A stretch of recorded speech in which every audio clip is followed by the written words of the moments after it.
And in PWP, I remember it really well. He asked me one question and I completely blew it. It was,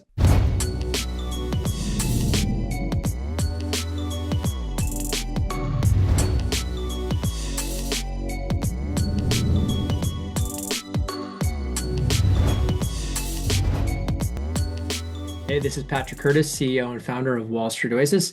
Today we have a great chat with Tage. Tage joined us when he was in between his freshman and sophomore year. He was in the middle of actually transferring from UC Irvine to USC. Listen to how he leveraged WSO Academy, the crazy number of networking calls he did, which led to an insane 18 first round interviews and processes. Listen to what offer he ended up with and what advice he'd give to future students in a similar situation. Enjoy. All right, Tej, thanks so much for taking the time to chat with us today. of course, thank you so much for having me here. Hope So, your day's going well. likewise. So I love your story, so I'm excited for this one. But let's just start at the beginning, kind of, yeah, give us a little summary bio, where you're from, all that good stuff. Yeah, of course. I mean, quick, short summary, a little bit spin off on the TMAY, but my name's Stage, rising junior at USC. But actually, I transferred to USC this January of 2025. Previously, I was at UC Irvine before joining the academy, and yeah, now I'm a junior at USC going into investment banking this summer. So yay. So obviously, great story.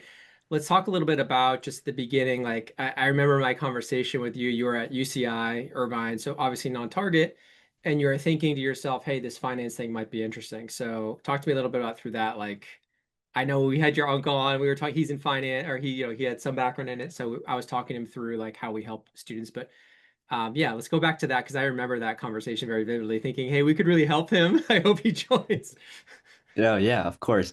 I actually was super grateful for that conversation because, like my uncle said that day, me on like in that time period had no experience in finance. To him, I was like a blank slate. So, yeah, at UC Irvine, I was an undeclared major. Reason for this was I was primary pre-med. Now I was exploring my options, and I knew business was something I was really interested in. After I understood that pre-med is not something that I'm not only challenged in, but also I'm not really enjoying it. So through my research, I learned about high finance. I got reached out to by one of the WSO mentors on LinkedIn. That's how I learned about WSO. And then I did the call. And then through your experience and your understanding of what I was going through, I just talked to you about like my interests and, like what I like doing. And you started connecting me to specific roles. And from there on out, I was like, I know it's a little bit of a blind path, but I have to trust the guidance. And then that's exactly what I did and just followed the steps through to really understand what I'm really passionate about. Like passion was there, it just was a little hidden and it was developed through WSO in my opinion. Yeah, it was interesting because like you really were a blank slate. Like you hadn't done a lot of finance classes. Yeah, I feel like exactly. there was a lot to learn. And let's talk about timing. So can you remind me and just the listeners like when that first kind of initial like conversations happened before? Because was it like end of freshman year kind of thing, or some over the summer between freshman and sophomore year? Yeah, so I was reached out to by WSO mentor on around March through LinkedIn, Yeah. and they told me, "Do you know about Wall Street Oasis? It looks like you could have a strong interest in high finance." And I said on the LinkedIn message that I don't know anything. I've never heard of it. And that's when, it sparked curiosity, but I did say like I'm super interested in learning. I've like never say no to an opportunity, right? So Yeah. I read into it. I talked to the WSO mentor and she told me about like the opportunities there are in high finance. And to me, like finance was just like Big Four, and I didn't even know what Big Four was. Like all I knew was like Deloitte, EY, KPMG, because they're like the buildings that you see around in Irvine. So yeah, it's pretty much a blank slate. But yeah, it came around in March, and I dived more deep into it. I think I got into Academy in June, and from there on out, the accountability matrix is what carried me throughout. It was something that I felt like I was accountable to, because you pay for the academy, but it's not like, okay, you paid for it and you get all these resources. It's about making use of them and also holding yourself accountable. Like it's not just one check and you're like, woohoo, you got your offer. Like, no, Yeah. tons of hours of work went in. And that summer is when I realized, like, okay, if I want this, I can push forward with it, or I can just walk away and be like, yeah, I quit. Yeah. So I think it was interesting because you came in and kind of right out of the gate, you're like, oh, you have a lot of work to do. Because again, Yeah. accounting. So talk to me, like, did you right away start with the resume review, LinkedIn profile audit? Did you follow the steps or did you start doing like courses first? First thing I did was I got on a call with one of the mentors that do weekly office hours, Mhm. and I told him I'm new, but I'm super happy to learn. Was wondering if there's any guidance that I could get out of this or like any pathway, because to me it was like so many things to do, but no, like in my head I just wanted an organized way. Like, okay, I should do this first, and the mentor did exactly what I wanted. He said, do these two courses. So. For me, that was Excel modeling and just the accounting course, and then after that, financial modeling. So three, but the first two were the main priorities. And right after that, he said simultaneously do resume review because when you have your resume review done and your 7 stories, Yeah. then you can actually go into network. Now, I took that second piece of advice with a grain of salt. I was like I was like, it's in the summer. Do you really need a network right now? Maybe people are also on vacation. So I that led me to push my networking out to like around start of August, but I think, starting in July, like the mentor stated, definitely would have added a little bit more flavor, a little bit more, experience. Because it's not like the first networking call is going to hit off right from the top, right? It's not going to be like, oh, yeah, we like hit off really well. I think it took me like 20 or, the first like seven and then to 20 to like actually master, like, this is how you connect with an individual. This is how you actually make sure that their time, whether it's 5 or 20 minutes, is well spent with you, and it's not like, oh, like they're just answering your questions. Yeah, and I think your case is interesting because August is not late. August is fine for you going into your sophomore year. The issue was you were also trying to transfer, right? Or so when did the idea of, hey, I need to transfer to USC come about? Yeah, so the idea to transfer USC came about when I understood that this was like my main core like interest. I really enjoyed it Yeah. and I felt challenged in the courses. It's just it was now changing the major at UCI. Like I said, I was undeclared there. So what I did was like financials was a little bit of a constraint for me. Mhm. So I said, okay, I'll either change my major at UCI or just look at the schools nearby and see if there's a business major there. And the next one was USC. Now, funny because I said financials is a constraint, but USC's tuition is outrageous. Now, I just applied to both, and whichever one said yes to me first. And so I applied in February of 2024, and Yeah. I got in around July of 2024. You were thinking of the transfer even before coming into Academy. Like it was on the you were Yeah. already kind of leaning towards that business finance idea. Exactly. Yeah. Now, the thing is, they said yes to me before UCI did, but again, financials came into picture. So what I did was I just like did more research and I realized that like, I could commute from Irvine to Los Angeles. So now I just take the train every day to school Yeah. and that saves around 40,000 in housing. And from there on out, I got the school I wanted, the major I wanted, the courses I wanted to learn about instead of sitting in random GEs. And it kind of all worked out piece by piece. Nice. Yeah, it's probably a lot kind of switching schools also like in your so you were officially transferred at the start of your sophomore year or was it more winter? I had my officially transfer start of sophomore year, but I started school January 2025. So I got a You got it some time. all semester off and I used that to full advantage in my opinion with the academy. Yeah. So let's talk about that. So you kind of when did you know you were going to be transferring and had that fall semester off? I knew I was going to be transferring. I think like signed the offer letter, I mean the transfer letter. Sorry, offer letter. We're back to regular wordings. Transfer letter in end of July. Okay. And from there on out, I just did community college courses to Yep. get rid of some GEs, Yep. so I didn't have to do them at SC. And then at the same time, I would work with the academy and do like the courses because yeah, I took accounting for the first time this semester, but I needed I'm not gonna just enter in it without knowing much, so I try to do as many courses I could with through the academy starting in I assume you September. did a lot of boot camps. Yeah, the boot camps were the most influential part, especially the FMB financial modeling valuation one. That Yeah. was I learned so much in that one, and since then, like everything's been ingrained. I have like notebooks that I would like review before I go to interviews. Nice. And so you're kind of coming in, you hit the ground running in the summer. You're kind of like thinking, oh, it's a little early to network, but the mentors are probably telling you like, hey, it's better to get a little bit of an early start. It is kind of a funny time to be networking, like between freshman and sophomore year, because oftentimes when you are trying to network and they know you're going after banking, they'll tell you like, we're not even taking names yet. Why are you like bothering me right now? At Right, the right. same time, it's almost like you have this window as a freshman before the summer to do it without them like rolling their eyes too much, as long as it's before, it's not during crazy recruiting season. Uh, Right. but it's tough. There's not like a huge amount of time there you can do it where they're like, hey, you're way ahead of the game because it does start really in the fall more. Exactly. Let's talk about that, like just how those numbers scaled for you. Did you leverage HeyReach, LinkedIn? Mostly, did you supplement with cold email? Because like I think a lot of students like to hear like the strategy around that and a No, little 100%. how you actually and you mentioned it a little bit how it got easier from like the seventh call to the 20th, but let's talk a Yeah. little bit about that too. No, of course, yeah. So well, I remember this really well is because when I did my first call, the first thing I did was I just hopped on your office hours and I told you that I feel like I was getting tested and grilled, but I think I passed. But yeah, so I did around I leveraged LinkedIn at first because that's what one of the mentors taught me. So I would go on LinkedIn, spam connects, spam in like a respectful way, not like continuously clicking. And with those notes, definitely leverage those 150 character notes, be as concise and straightforward as possible. And through that, I think I exhausted it in a month with terms of my alumni network. And I understood that I'm not getting that much of a retention. I asked the mentor, they said, sometimes bankers are not really on LinkedIn as much.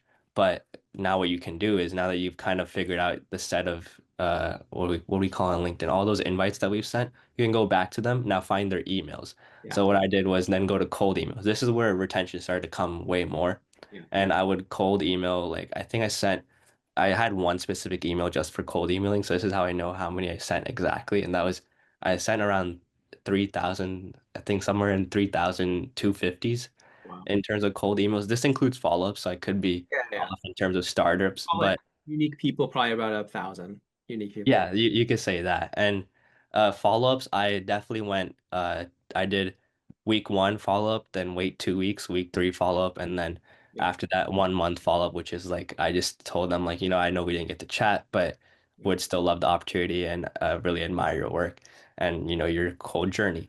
And sometimes it turned out to be lucky and they did respond after the third follow-up. I had some people that responded like 2 months later and they're like, sorry, didn't see this or it was really tight, but they would be interested. And that's kind of what I learned about the community, that everyone's super nice. Like I didn't come across one person who was really rough or anyone who was really tight on time. Like, yeah, there are people tight on time, but they were respectful about it. They let me know ahead of time. So I knew that I'm not wasting their time. And overall, these were like the connections that ended up being the strongest.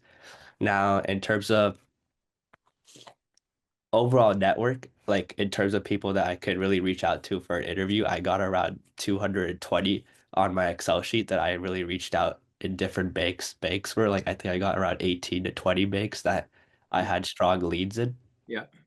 And yeah, I think those are main numbers, but to me, cold emailing was the strongest. But I would say that I learned that your subject line plays a huge role. Mm. So whether it's for me, it was USC Marshall sophomore interest in investment banking. Sometimes it was like we had a club at school, so I would put that clubs and I'd say this club's member interested in investment banking. So subject line really played a huge role in terms of getting retention because sometimes I could send 100 emails and I wouldn't get none back. So Yeah. you had to really pay attention to that part too. Yeah, subject line is critical. Simply put, that's what determines the open rates of the emails, and the open Yeah. rate determine if they even get to the first line, right? So, yeah, if it's vague or you're not hitting on some sort of affinity with that individual, it's less likely to get open. So, okay, so Hmm. it sounds like you had, a pretty wide pool of, well, obviously you hit up, there was a lot of LinkedIn mess connection requests. There were a lot of messages in there. There were a lot of cold emails. How many total like one-on-one calls did you end up doing? You said 200 something? Yeah, around 220, I had Which strong, is which is strong calls. definitely in the top five or 95th percent. I call it 95th percentile, 98th percentile of our students even. So usually what we see for sophomores going into recruiting is between 70 to 100. So you over doubled that. Yeah. That just goes to show you like the follow-ups, how important they were and how much more yield that got you. So let's talk about just like, yeah, like so 200 calls. How did you feel like they went? Was it all bankers, analysts, or MD, I assume? Like any kind of words of advice for the people listening? No, of course, yeah. I think the calls really ranged, right? The start ones probably went well, but I felt like I was being more tested during those calls. And at the same time, that might have been an inner feeling because I'm starting off, so I didn't even know like if I'm doing it right. Yeah. Now, I think my main network, which I would say like the strongest of that 220 was like 100 people that I was really, really well connected with. Yeah. And that happened like starting December to I would say actually November to January, Yeah. which was like tight, really tight, but I was able to get really like good conversations in. I was going to USC, like I was taking the train like every day and staying late at night for those information sessions and just trying to talk to the people. And what I understood through there was in some conversations, like yeah, well, you get the gist, you get what they do, and they usually clear that entire up. And they're like, when we ask like, can we learn a little bit about you? And they just say it all. And then after that, it's no longer questions like you can maybe ask a question about their deal or a question about, you know, their favorite part of this role or any good relationship. But I think the questions after that, like where it connects you personally with stuff like, what's your favorite place to grab a bite at in the city? Or if there was one piece of advice that you were to give to someone, what would that be? And if there was one piece of advice that someone gave to you, what would that be? So stuff like that to connect with them on a personal level. And I've like met tons of people who have like even better questions than me. Like these are just some that I'm just saying off the top of my head.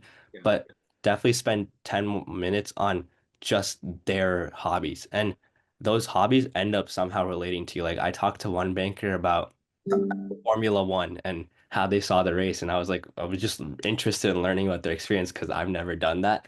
Yeah. And they were just explaining it to me and they were like, it's such a cool opportunity. Like sometimes in Las Vegas, they're like $50. You should definitely go see them. And I was like, that's how I developed that connection. It Yeah. was a super cool way of, it wasn't even just at that point, it wasn't like, I forgot what do you call it? Transaction. It wasn't referral. Yeah, You it weren't. wasn't transactional. It was more relational at that point. Yeah. Yeah. And did you feel like that was that happened on more calls as you went, or was it more of a function of it was your second call? So, like you said, November through January, you said something kind of shifted. Was it because your skills improved through this, or was it because it was like your second or third call with these people? Uh, I barely did second calls with most of the bankers because I did them since my networking started really late. Yeah. I already had like August isn't that late. August isn't that late. I would say like August is when I did like probably like 2 calls a week, like you guys recommended. But November was when I started doing 5 calls a week, Yeah. 10 calls a week, and that's when it started building up. Yeah. And then what I did was in December, I sent out secondary emails with just short updates 'cause I didn't really want to bother people too much because I remember some of the bankers saying that like already have a feeling that in January people are going to start like asking to call me, but recruiting's already going to start, so I'm probably going to be too busy. So that's how I like made sure to like keep them updated and keep in the loop. And I ended up still getting that entry through the network into the interview. But I think what really made a difference in me like doing these calls was I took notes on each call. And beforehand, I like through the notes I took, I asked questions to learn more about them on a personal side, and then I dive deep into those questions. Like I maybe start off with what's your hobby, and then push on the hobby if it's similar to you. And if it's not, start with another question. Like, are you interested in food? Because I'm a huge foodie. So Yeah. I dive into that. And you won't believe how many bankers are like, they actually know the good places around them because they sometimes just order Yeah. whenever they feel like it's a good time to celebrate or stuff like that. So they know like what can please their mind with food. I love that. So, okay, so you're kind of really scaling it up November, December, call it 5 to 10 calls a week. Is that mostly just because the scale of the emails and the LinkedIn's has gone up, or you think it's just easier to convert at that point? Because I think it's more hard, it's typically harder to convert November through December. I would say emails. I sent a lot of emails. Like I said, there were some weeks that I sent 100 emails, didn't get a response, Yeah. but I followed up and then the follow-ups gave me a response. So Yeah. like I was probably part of the pile where, bankers were getting a lot of emails from, Yep. but I think the differentiator was the fact that I just stuck with it in a respectful way without, being too it Right. wasn't like a follow-up every week. It was a follow-up with space and it was a short follow-up, like Yeah. would Yeah. be still happy to chat. Yeah. That's great. And then talk to me a little bit about just the conversions from calls to first round interviews, because I think a lot of people are like, oh my gosh, that's so many calls. I think what a lot of people fail to realize is like you're gaining skills during those calls as well. You're learning to tell your story. You're learning how to connect with people on their personal level, right? And develop those relationships, which helps you on the interviews. So did you get a lot of first rounds kind of coming out of all that work? Because I mean, Yeah, goal is to improve your interview skills and but as well, but ideally you're hopefully getting, a lot of interviews too. So, I mean, and then that's the first question I have. The second one I want to know about is I assume you used the USC. I think you mentioned you used the USC alumni base, even though you hadn't fully started there yet, correct?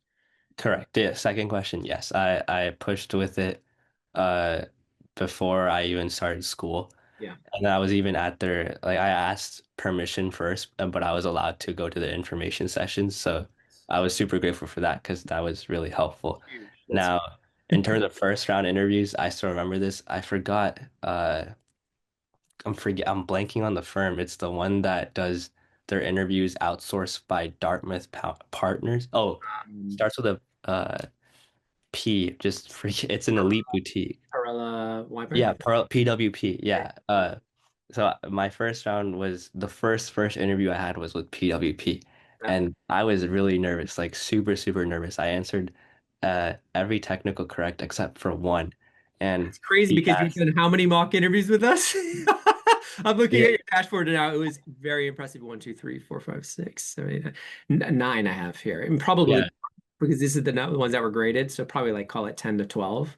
Uh, exactly. But those were I started pushing mocks after I talked to you about this interview, and at that time I didn't have that many mocks done. It was like I think three mocks, and I was saving them for, yeah. later on because I didn't have like a perfect gist of when recruiting would start because most of the network was saying like, sometimes February, sometimes I March. remember this chat in office hours. I was like, you need to get more mocks because your Yeah, scores were good, but they weren't really at the level they needed to be to get. exactly. They weren't polished, I would say.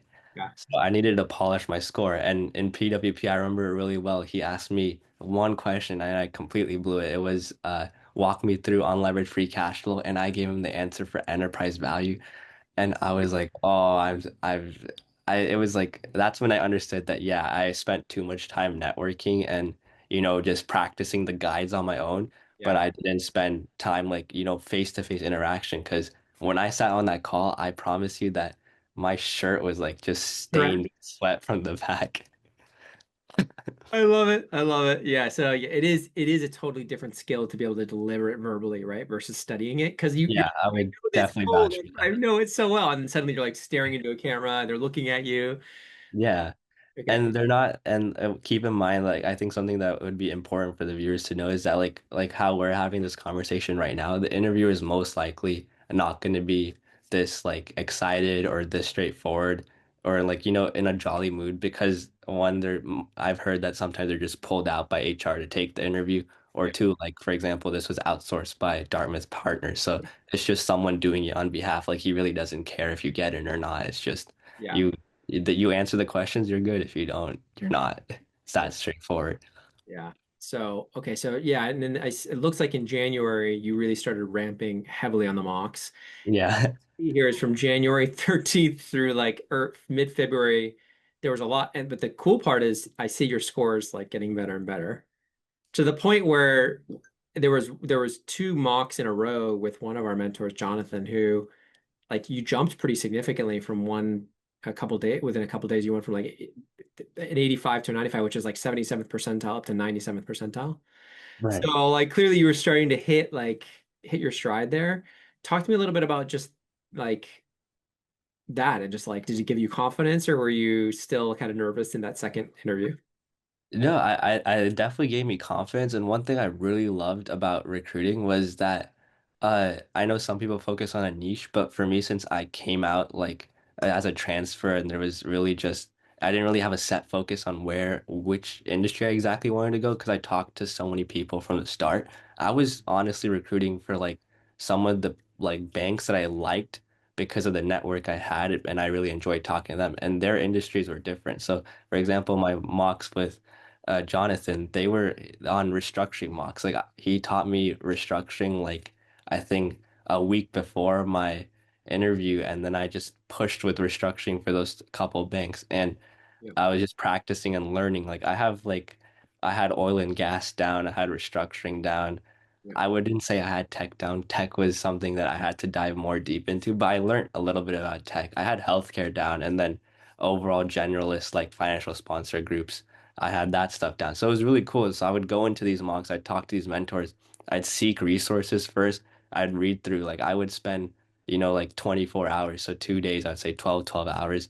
Yeah. And uh really just dive into the industry and then take the mocks. I'd ask them to be rude. I'd ask, like, if you see my recordings, I'd say be as rude as possible, be as brutal as possible, Yeah. because that's the only way I'm going to understand how bad the questions can be. Because Yeah. if I'm going to go into a mock and be like, oh, like, is this going to be a question that's going to be on there? And most of the times, mentors will be like, with all honesty, we don't know, right? Because we haven't interviewed in a while. And I'm like, that's fair. So just ask what you think is best and what will grow my mind. And that's what, like you stated, did it increase my confidence? That's what increased my confidence. And that's also what led me to enjoy my learning. Because sometimes you can learn, you might not enjoy, but boy, was I enjoying learning about oil and gas and restructuring and like private equity deals and LBOs. LBOs was my favorite thing. Like paper LBOs, when I'd get a question, I got it on Lincoln International's interview. Yeah. Did that on paper, and they were like, they told me like this is like the fastest that they've had someone do it in that entire day. So I was like, wow, like that was a little. Let's go. That's awesome. That's awesome feedback. Okay, so tell me a little bit about just like, okay, so you did all this networking.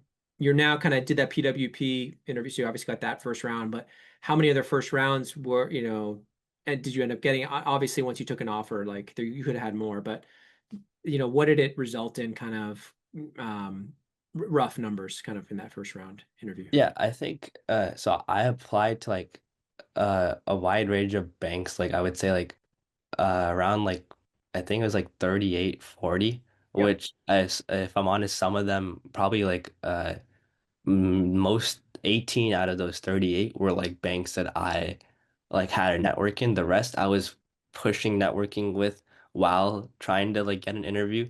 But I'm gonna be really frank, it didn't really create an interview. So I would definitely say like your network is your entry to interview. Don't expect it to get you an offer, Yeah. but networking is definitely for you to like get a gist of the firm, one, and two, get a gist of if the firm wants you, right? So I would say I got interviews from 18 of those banks, and out of those 18, like eight eventually led to Super Days, and then one offer came out.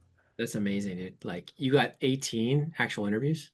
Yeah, Rounds? 18 That for is Super. unbelievable.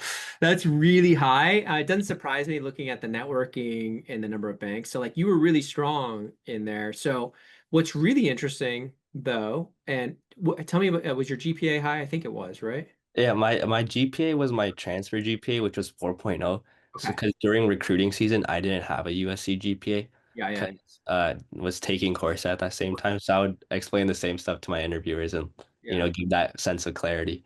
Yeah. So, what's interesting about this from my seat is that incredible job networking, incredible job getting to the interview stage at 18. So, for sure, 8 super days is a lot. That's a lot of super days, but then Yeah. it's a one offer. Now, maybe you pulled out from certain processes before they were over. Is that fair? Or were they all done? And like, do you have others still going? Or talk to me about that. No, yeah, I actually learned a lot through my interviewers.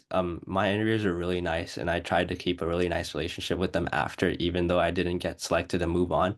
Yeah. And what I would do after the interview, I'd reach out and I'd be like, "Hey, like, thank you so much for, giving me this opportunity." Because regardless, always be respectful of other people's times and be grateful for the opportunity.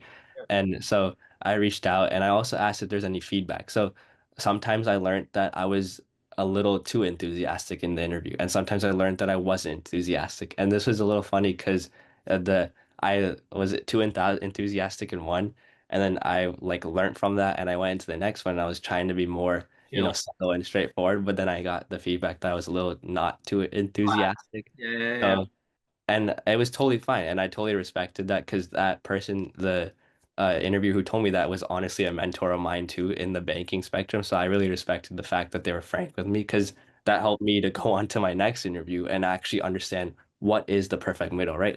Yeah. Like my mom always says, if you're gonna eat something, not too much or not too little. I Yeah. got it today. I mean, I got it that day, and understanding what's the perfect middle when you're actually like communicating with someone. Yeah. And that sense of like people might think like, oh, like you're not genuine or stuff like that, but it's really just when you're talking to someone on Zoom Yeah. or in person and it's an interview, it's really hard to like understand like, okay, how do I be concise without being either too boring or either too, bothering. So you want to be in that perfect middle. So I think that's what created that barrier where I couldn't move on.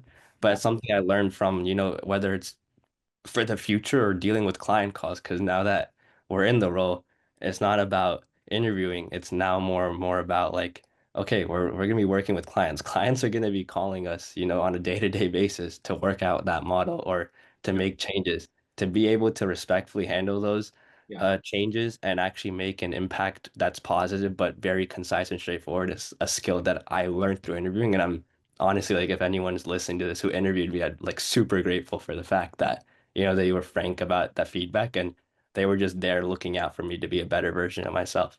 Yeah, that's awesome. I love it. So you're kind of going through this, and yeah, let's talk about kind of the results. So what ended up happening? I think you made a ton of super days. It sounds like you were very close on a lot. Do you think the transfer, when they found out you hadn't started at USC, do you think it hurt you a little bit?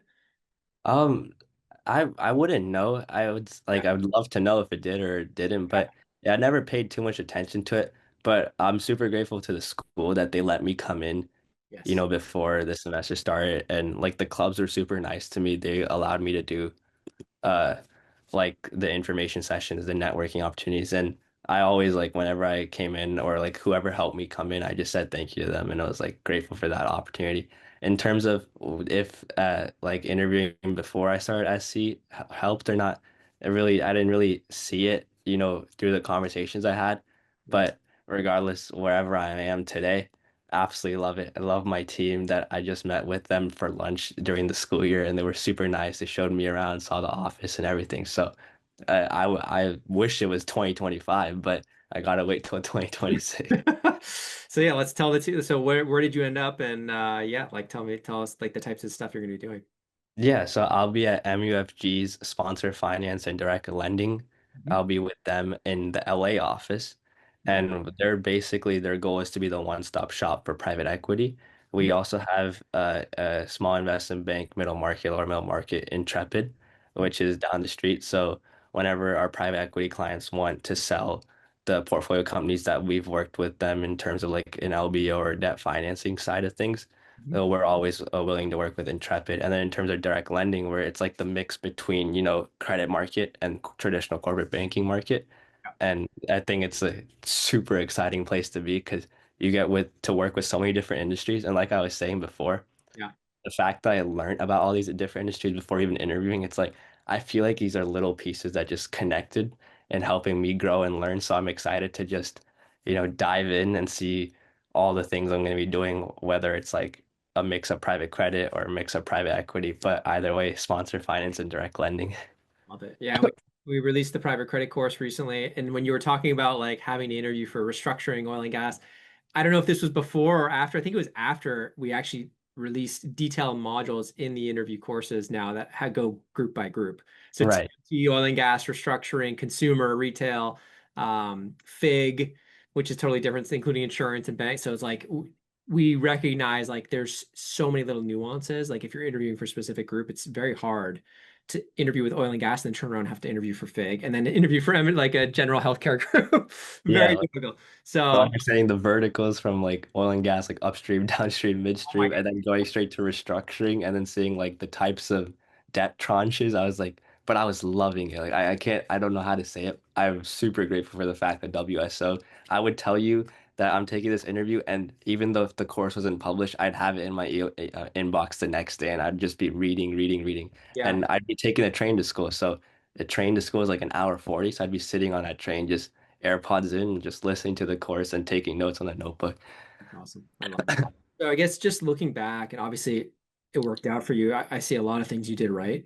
Like honestly, I think you just had a great attitude. You hit incredible numbers. So just looking back, like, is there anything you would have changed or anything kind of people who are in a similar situation, maybe they're at a non-target, they're thinking of transferring, any advice for these students? Yeah, no, my main advice would be like the transfer I definitely had in mind before I entered the academy, and that was mainly because I wanted my major. And now, if you have your major, I would say, like, if you're already transferred, amazing. If you haven't and you want to transfer doing recruiting, I would say probably not the best idea because it takes a lot of time, and I would rather like you to spend your time on recruiting. And to me, like, my network wasn't just USC. Most of it was also just outside Mhm. cold emails because I exhausted the alumni network, and the alumni network is amazing, but you also have to branch out, like you said before, because if you want to expand your base, not everyone's going to be sitting from your school at those banks, right? So you want to make those good connections. My biggest piece of advice was, like you said, my numbers were there, but if I understood how to interview properly, I think I would have got more than one offer on the table. Yeah. And I'm not saying that's a bad thing or anything like that. I only have one offer. I'm super grateful for Super where days I is am. you clearly weren't to get to 8 super days is really, really impressive. That's like very high.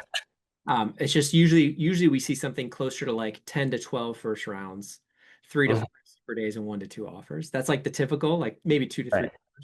offers. To go from like 200 to 18, amazing, 8 super days, amazing, and then boom down to one. That's what I was like, ooh, like probably what was happening is you were at this level of interviewing where you're obviously well above average. You get any offer, you're well above average. But were you top fifth percentile in interviewing?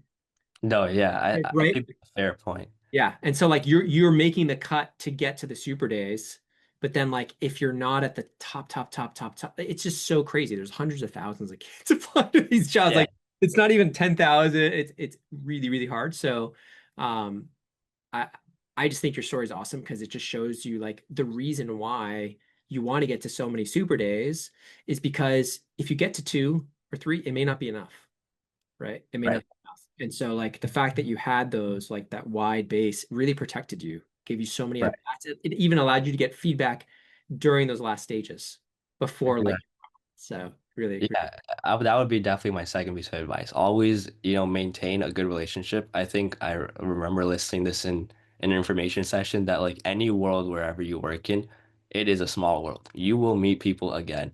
So regardless of what you do, whether you like it or not, try to have a positive impact. Be the reason why, someone smiles the next day. So I think that played a huge role, and that's how I ended up, having the courage to ask for feedback. Like, yeah, don't be afraid to hear your mistakes because I mean, you're not going to be able to build those stepping stones if you don't have the foundation to build off of, and your mistakes are that foundation. yeah, So I think regardless of what you do, like interview, practice, practice, practice, definitely mock. I think that would take you so many places. And my process is done, but I know, in my opinion, WSO has, the new student specs, and bulge bracket could be a dream, but it could be like for the next students, like an opportunity that's even, open right now for them if they are just willing to put the work in. yeah, I love that. And I think I hope you'll stay in touch and continue to be in the Slack and come to the office hours, say hi for every once in a while. And So, obviously, super congrats, excited for you. And I'm very positive that the network you built, all those people, is going to pay huge dividends for you, not just in this first job, but in the second, third, and fourth job, potentially MBA, MSF, who knows where you go. But I think you'll realize the investment you made over the last, call it 6 months into a year, actually hasn't even shown all its value yet. You of know, course. so No, that's what's going to be really exciting for you is like you realize, like, oh, I have all these other opportunities too, whenever I want. So, super congrats, and yeah, thanks for sharing your story. no, thank you so much, Patrick. Thank you so much, WSO, and all the mentors out there. Every single one, regardless if they were WSO or not, but whoever helped me out, I really appreciate it. Awesome, man. Appreciate it.